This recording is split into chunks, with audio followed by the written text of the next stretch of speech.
हाँ दोस्तों नमस्कार, मैं दिनेश शर्मा।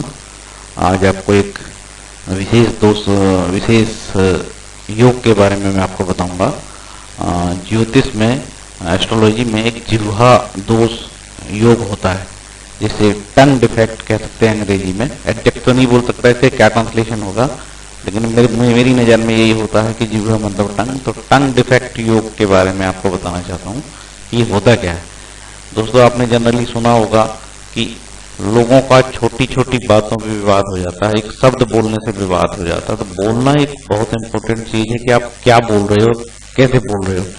बहुत गुस्से में भी आप बोल रहे हो या शब्दों का अच्छे से चयन कर रहे हो, या कोई खराब बात भी आप बोल रहे हो लेकिन शब्दों का चयन बहुत अच्छा है, तो शायद विवाद नहीं होता। नहीं तो कभी कभी बहुत अच्छी बात भी आप बोल रहे हो लेकिन शब्दों का चयन गलत होता है, तो विवाद का कारण हो जाता है।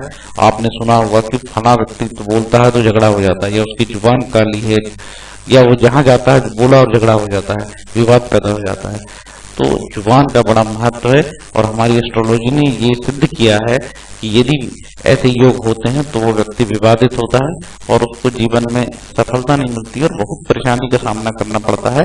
इसलिए बोलने का बड़ा महत्व है, और बड़े बड़े विचारकों ने बोला है, शास्त्रों में लिखा है, और कई दार्शनिकों ने इस विषय में लिखा है कि अच्छा बोलना, प्रिय बोलना, कर्ण प्रिय बोलना कितना इंपॉर्टेंट है। तो उसी योग के बारे में आपको आज मैं बताना चाहता हूँ। ये पहले योग के बारे में बता देता हूँ। जिह्वा दोष एक योग होता है, सस्ते से जे के जिह्वा दोष। यदि रोगेश बुध हो तो जातक जिह्वा दोष से पीड़ित होता है। जिह्वा के दोषयुक्त होने के लिए बुध का सस्टेश होना ही मात्र कारण नहीं हो सकता, जैसे कि आचार्य ने स्वयं अपनी टीका में कहा भी है। इसके लिए द्वितीय भाव वाक स्थान का पापाक्रांत होना, सस्टेश बुध का पापान्वित होना और नीच या शत्रु राशिगत होना भी आवश्यक है। इसके लिए द्वितीय भाव का पापाकरण होना, षष्ठी बुध का पापान्वित होना, नीच या शत्रु राशिगत होना भी आवश्यक है। देखिए, ये तो जो ज्योतिष की किताब में लिखा है एस्ट्रोलॉजी की वो है। अब इसको मैं डिफाइन करता हूँ। देखिए, कुंडली का पूरा टेबा है, ये प्रथम भाव है, यहाँ इस तरीके से कुंडली चालू होती है। पूर्व के वीडियो में मैंने बता चुका हूँ, आपको देखना है तो मेरा चैनल में आप चले जाइए। मेरा चैनल दिनेश शर्मा ICDS बाराघाट के नाम से है, और मेरा निवेदन है कि मैं बताना भूल जाता हूं कि मेरे नया चैनल है, इस चैनल को जरूर सब्सक्राइब करें, मेरे चैनल को लाइक करें, तो आगे मैं आपको और ऐसी आपकी सेवा मैं देते रहूंगा। सेवा क्या है, मेरा वीडियो चलेगा तो मेरे को भी दो फायदा है। सेवा एवं दुनिया में तो आजकल बहुत कम लोग ही करते हैं, तो मैं तो सीधा सीधा बोलता हूँ भाई, ठीक है। ये कुंडली का टेबा है, इसमें प्रथम स्थान है, द्वितीय स्थान है, इस तरीके से पूरा बना हुआ है। ये जो मैं बात कर रहा था, ये सस्टेश बुध है, ये सच्चे मतलब कन्या राशि, इसका स्वामी का मालिक है बुध। ये जो है ये सस्टेश है, यदि ये पाप प्रभाव में हो, नीच राशि में हो, खल ग्रह हो, दुष्ट ग्रह हो, तो इसके पाप प्रभाव में होने से व्यक्ति खराब बोलता है, अच्छे से नहीं बोलता। अब बोलने के लिए कौन सा स्थान निर्धारित है? वाणी स्थान द्वितीय स्थान कहलाता है। तो आचार्य जी कह रहे हैं कि ये छठा स्थान यदि पापाक्रांत हो और द्वितीय स्थान भी पीड़ित हो तो व्यक्ति उसका जिह्वा दोष होता है, और बोलने से उसके विवाद पैदा हो जाते हैं और अच्छे काम को बिगाड़ देता है। तो ये दो स्थान, ये छठा स्थान का मालिक, ये छठा स्थान का मालिक यदि गंदे स्थान पे और बैठ जाए और ये स्थान प्रभावित हो जाए तो जिह्वा दोष होता है। अब देखिए, इस तरीके का मैं एक उदाहरण आपको बताना चाहता हूँ कि एक कुंडली हमारे पास ऐसी हमारे मित्र की आई, जो मेष लग्न की कुंडली थी, जिसका स्वामी सस्टेश बुध होकर यहाँ मंगल, नीच के मंगल के साथ बैठा है, और यहाँ स्वयं शनि महाराज विराजमान होकर तृतीय स्थान सस्टेश बुध को दृष्टि भी दे रहे हैं। ये व्यक्ति जहां भी बोलता है तो कड़वा बोलता है, एक तो बोलता बहुत सही है लेकिन कड़वा बोलता है, लेकिन इसके बोलने से विवाद पैदा हो जाता है, और ये स्वयं भी इस बात को लेकर बहुत पीड़ित है। तो ये दोष शुद्ध होते हैं, लेकिन इसमें जो कुंडली की जो समीक्षा है, कुंडली की को बांचना एक कठिन काम होता है। यदि कोई सही तरीके से इस चीज को डिफाइन करता है तो वो चीज सिद्ध होती है। चलो, ये तो जिह्वा दोष हो गया, लेकिन यदि इसके बारे में शास्त्रों में भी लिखा है कि वाणी का क्या महत्व होता है, मैं आपको बताना चाहता हूँ। जैसे कि गीता के 17वां अध्याय के 15वां श्लोक में लिखा है, सच्चे भाने वाले हितकर तथा अन्यों को क्षुब्ध न करने वाले वाक्य बोलना और वैदिक साहित्य का नियमित पारायण करना, यही वाणी की तपस्या है। वाणी तप कहा गया, अनुद्वेग करम वाक्यम सत्य प्रीहितम चायतम स्वाध्याभ्यासनम चैवम वांगमनम तप उच्यते। यह वाणी तप है। इसीलिए आप सभी को बोलता हूँ और कहना चाहता हूँ कि आप लोगों को बहुत अच्छी वाणी और कर्णप्रिय वाणी बोलनी चाहिए।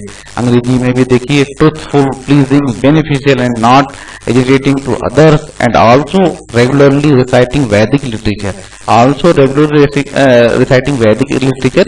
अच्छी जो वाणी की किताबें हैं और जो साहित्यिक वैदिक किताबें हैं उनका वाचन पढ़ना चाहिए। जैसे कि श्रीमद् भागवत हुआ, गीता हुआ, और हमारी बहुत सारे जो है वैदिक स्त्रोत पाठ है उनका पाठ करना चाहिए। कौन से पाठ करना चाहिए तो मैं आपको पहले ही बता चुका हूँ। दान, जप, विष्णु सहस्त्रनाम, शिव सहस्त्रनाम, मृत्युंजय, और इस तरीके से विष्णु सहस्त्रनाम इनका पाठ करना चाहिए। तो भगवान की दया से आपकी वाणी संयमित और संतुलित होगी, जिससे कि कोई विकार आपके मन में पैदा नहीं होंगे और आपके बोलने से कोई विवाद नहीं होगा।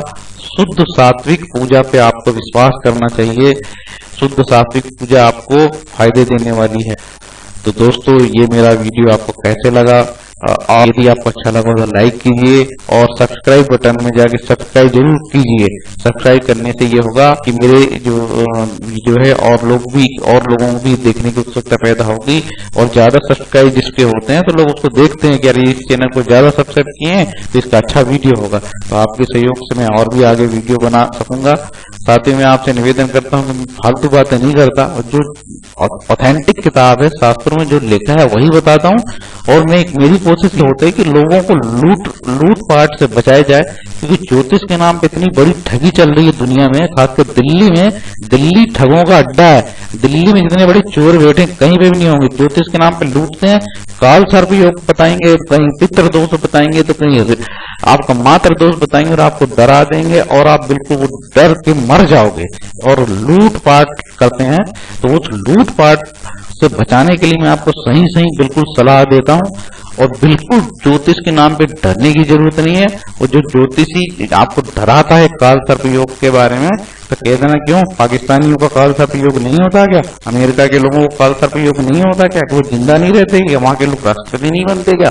इस तरीके से बोल के उनका मुंह बंद करिए। ज्योतिष बहुत अच्छी और पवित्र विद्या है, और ये बहुत महत्वपूर्ण एक शास्त्र था।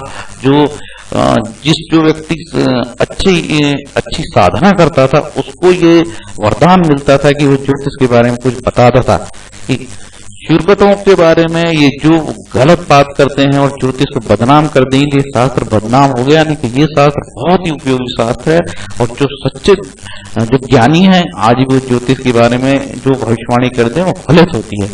तो दोस्तों, ये मेरी बात आप ध्यान रखिए, और ज्योतिष के नाम पे जो ठगी चल रही है उससे बचिए। और आपको सही ज्योतिषी के बारे में जानना है तो के.एन. राव साहब की ज्योतिष की जो किताब है बहुत इंपॉर्टेंट, बहुत ईमानदार ज्योतिषी रहे हैं। उनके वजह से मैं ज्योतिष सीख रहा हूँ, और लोगों की मैं यथा मदद करता हूँ, कोशिश करता हूँ कि वो लुटे पटे और बचें, किसी प्रकार से लूटपाट से बचें। ये मेरा प्रयास रहता है। और इसलिए मैं आप लोगों को बोलता हूँ कि आपको क्या पढ़ना चाहिए ज्योतिष में, कि ये पढ़ना चाहिए, विष्णु सहस्त्रनाम पढ़ना चाहिए, ईश्वर की सच्ची आराधना है।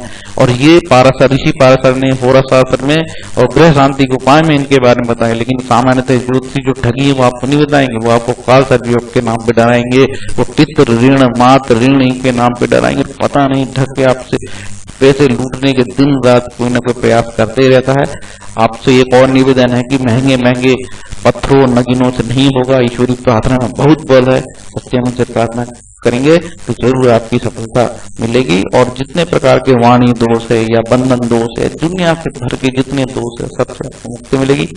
Thank you. हरे कृष्णा। एक बार फिर बोलता हूँ कि मेरे चैनल को आप जरूर सब्सक्राइब कीजिए और मुझे लाइक कीजिए। हरे कृष्णा। Thank you.